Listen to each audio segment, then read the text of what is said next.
Why does wood-burning pellets count as renewable energy? And how much can a $12 billion investment in electrifying Australia's homes decrease the country's emissions? Welcome to the Climate Recap from the Beckisphere Climate Corner, your go-to place for international and US-based climate news. I'm Becky Hogue, a science writer. Today is Monday, May 16th. Let's jump right into the news you need to start your day. Let's start with a climate study. A new study published in the journal Science looked at how well our tidal flats, tidal marshes, and mangroves are being maintained. All of those ecosystems are considered tidal wetlands, and they are some of the best ecosystems for sucking up carbon from the atmosphere. They also create natural storm surge barriers for coastal communities.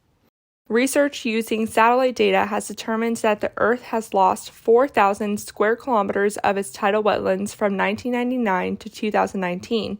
This is actually way less than it could have been because humanity has managed to reforest 71% of the deforested places.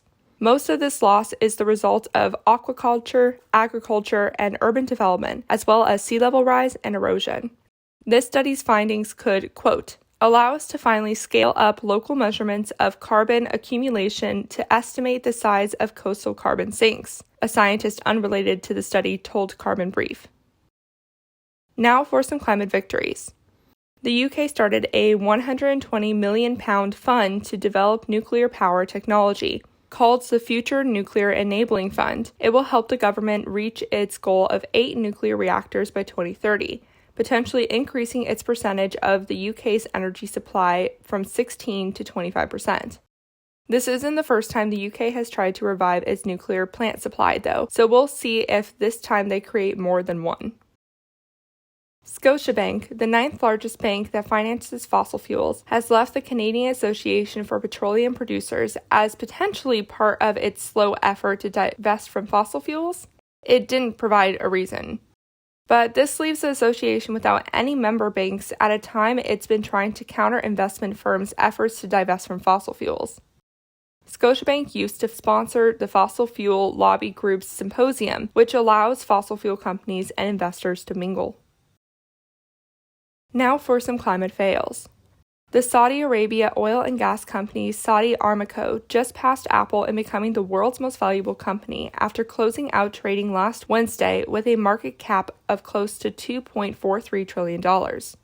This is because Russia's war in Ukraine has caused oil and gas prices to soar, leading to record profits for the fossil fuel industry. Apple stocks fell 5% that day, so they closed at $2.37 trillion. Over in East Asia, Japan and South Korea have been upping the energy they get from burning wood pellets because the UN says wood pellets are, quote, carbon neutral. I've talked in the past about how the US, the EU, and the UK are doing the same thing, but Asian countries haven't been covered as much in this regard. Japan is the 3rd largest economy, and South Korea is the 10th largest, so let's talk about it. Humanity has already been through the whole wood burning phase. We know it causes smog, increased health problems from inhaling the small air particles, as well as emitting greenhouse gas emissions. Black carbon from biomass production has been found to be melting the Arctic as we speak. And yet all of these countries are omitting these emissions and putting this form of energy generation with wind and solar. The UN got this idea of burning wood as being carbon neutral by justifying the act of burning trees with trees getting replanted, saying they even out. The decision was made to consider biomass carbon neutral back during the Kyoto Protocol in 1997. Since then, numerous studies have come out challenging this line of thinking. It can take years for trees to take up the carbon burned from an older tree. Old growth forests are vital to a healthy ecosystem, and creating an area with trees of the same age can make the area more susceptible to wildfires. As an example of countries not counting biomass emissions, Japan recently created a rule requiring life cycle greenhouse gas emissions accounting, but it doesn't require its 34 biomass energy plants to keep track. Japanese officials have said biomass will play an expanding role in the country's effort to reduce emissions by 46% by 2030. Meanwhile, South Korea includes biomass in its clean energy portfolio standard and has 17 in operation and 4 currently being built.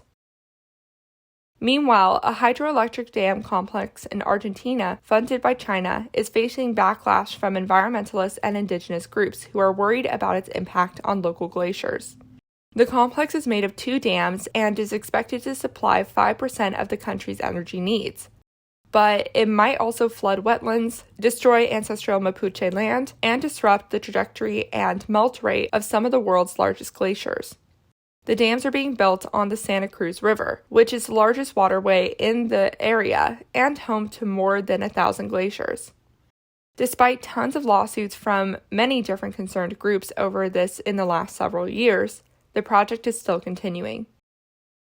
Remember what I said earlier about how important wetlands are for storing carbon? Well, the Florida Agriculture and Consumer Services Commissioner Nikki Fried penned a letter to the Environmental Protection Agency director that she thinks the EPA should take over permitting for Florida's wetlands to prevent catastrophic environmental damage. The last few months of the Trump administration, Trump transferred the authority of wetlands permitting from the EPA to the Florida Department of Environmental Protection. Now, a 2022 bill is waiting on Florida Governor DeSantis' desk that will fast-track wetland destruction in favor of development. Fried is also running for governor against DeSantis this year because she's so concerned about the direction environmental policy is going in that state. The environmental law group Earth Justice also recently named the department as the defendant in a lawsuit on behalf of several environmental organizations to reverse the transfer of authority. Now for some chemical news. Last Friday, we talked about how aerosols are keeping heating above the surface, so we might not be feeling as much of the climate change we're causing yet. A decrease in aerosol from emissions and pollution reduction, therefore, has been shown to increase the severity of hurricanes in the Atlantic. Well, I failed to mention that the increase in pollution over that same period of time, from the 80s to now, mainly from India and China, has decreased the severity of hurricanes in the Pacific. So that's another example of how aerosols are impacting the climate. Over in the US, an analysis by the Environmental Integrity Project found several oil refineries are emitting above the maximum amount of benzene allowed. Benzene causes cancer. Benzene is volatile when exposed to air and can leak out of tanks, valves, pumps, etc. in a way that's difficult to detect. Benzene contamination in general was found at or near 118 of the 129 operational sites in 2019. Nearly half of these refineries are above the levels they should be. 5 of the worst sites were found in Texas, 4 in Louisiana, and 1 each in Pennsylvania, Indiana, and the Virgin Islands. 6.1 million people in the U.S. live within 3 miles of a refinery, and lower income and minority groups are twice as likely to live by them than the rest of the population. Let's finish with a positive study out of Australia. A new report by Dr. Saul Griffith, the founder of Rewire Australia and a former energy policy advisor to the U.S. government, found that a $12 billion investment in household electrification over the next 5 years in Australia could eliminate a third of the country's emissions while saving households $40 billion a year by 2028. That's over $5,000 a year per household. Electrification would involve fitting every home with solar panels and battery storage, switching to electric cooktops, heaters, and water heaters, and would also include switching petrol cars to electric vehicles. That's a lot that can get done with $12 billion. And that was your climate news for Monday, May 16th. If you like the work I do, please follow this podcast, give it a 5-star rating, leave a review, and consider checking out the Beckisphere Climate Corner YouTube channel. Remember to talk about the climate crisis every single day and to support your local news organizations. Bye for now.